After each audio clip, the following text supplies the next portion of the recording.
What is up, ladies and gentlemen? Aquascaping back with another video, and in today's video I am going to do the entire fish remove. Well, not the fish remove, but I'm going to reorganize everything, restructure everything. So that is happening today. This is the fish room at the current moment. So over here we do just have a normal rack of supplies that I keep and medications and all of that. Down here we have our 2-foot tank, so I just started with this one, drain this one out, and here are all of the rest of the tanks.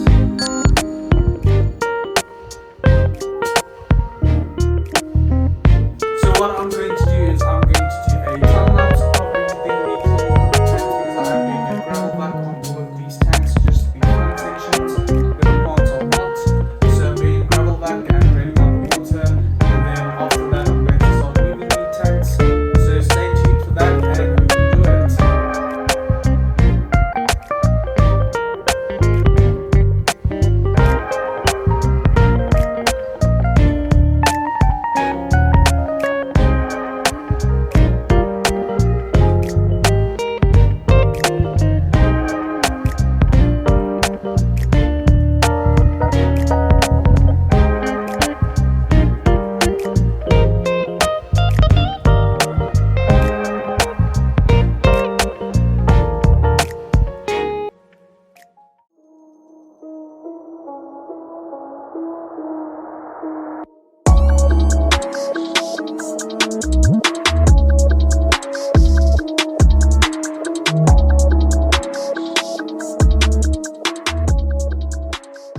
There we go, so the fish room has finally been moved. Believe it or not, it's been a week now, so a lot of time has passed by. These tanks are already filthy.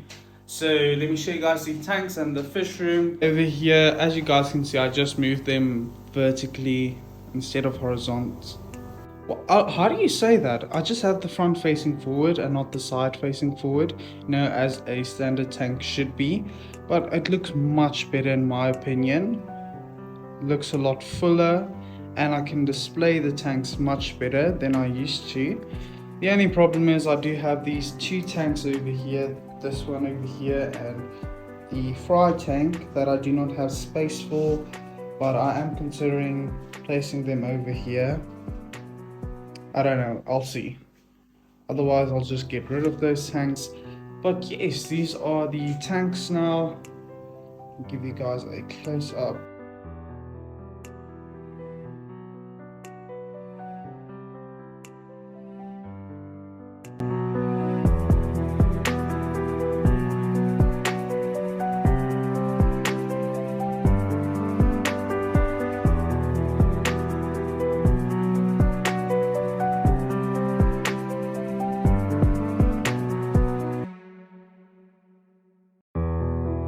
And then for those of you that were wondering, here are my Siamese fighters. Fancy bitters, one would say. And then I have a female over on that side. But some tips that I do want to give you guys, some things that I do know that I'm doing wrong at this moment in time. Do not keep your Siamese fighters or your betas in such small containers. You do not want to do that. They do not like that small space. They require at least 5 gallons, 5 to 10 gallons. So definitely do not go smaller than that. And for all the people that don't use gallons, that is going to be around a 1-foot tank. So 30 centimeter tank, go for that. Do not go any less than that, because although these fish are very healthy and they are sort of happy. Because I am doing water changes every single day. What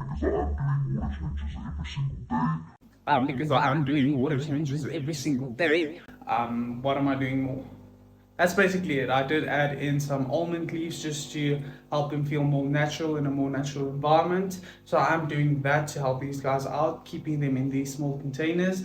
But again, I do not recommend it. Only keep them in such small containers if you are willing to do water changes every single day. And if you are going to sell your betta fish or give them away sometime soon and you do not have space for them, then you can keep them in small containers. But definitely in the long run, do not do that. Just get a nice big tank for them. Well, not big, but to them it's going to be big. So do that and do not do what I'm doing.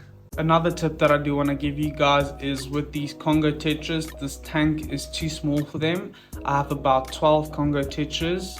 One male, don't know how I got that right, but I only have the one male and all the others are females. But I have them in the small 2-foot tank, which I wouldn't recommend. You might get away with it, but again, don't recommend it. Rather get a 3-foot minimum for about 12 of them. Yeah, that would be fine, because I had them in the 3-foots and they were perfectly happy. They are happy in there because again, I am doing all my water changes. The water parameters are fine. These tanks are cycled in properly, so they are fine. But just if you want to see them a bit happier, get a bigger tank for them, a nice big planter tank. That goes for all fish species.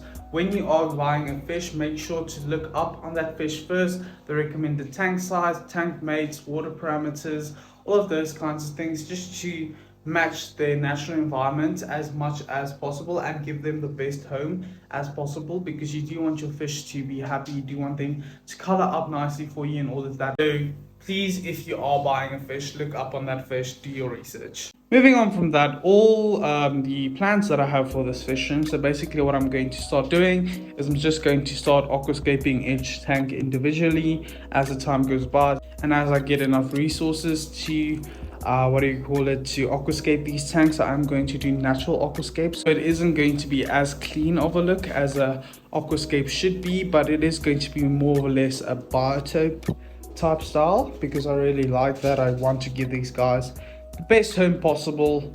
So that is what I'm going to do moving on. Also concerning the wood, the rack that the tanks are on, not going to paint that, not going to paint the wall, even though it is very disgusting, not very appealing to look at. Not going to paint any of that because I am, as I mentioned in 2 videos ago, I think, I am planning on moving. So once I'm moved, I am going to do a nice big fish room instead of spending a bunch of resources and money on this fish room, which is perfectly fine. As long as the fish are healthy, then that is all I'm concerned about at this moment in time. And then later on, all the aesthetic vibes of the fish room will come. But that is going to be it for this video, guys. It was really a hectic process moving all of these tanks out and moving them back on top, but it does look much better in my opinion now. So I'm happy I did that. All the time and effort spent was not wasted, so I'm happy. I'm excited to see what this fish room turns into, and remember to subscribe, hit the like button, and turn on your post notification bell. Till next time, peace.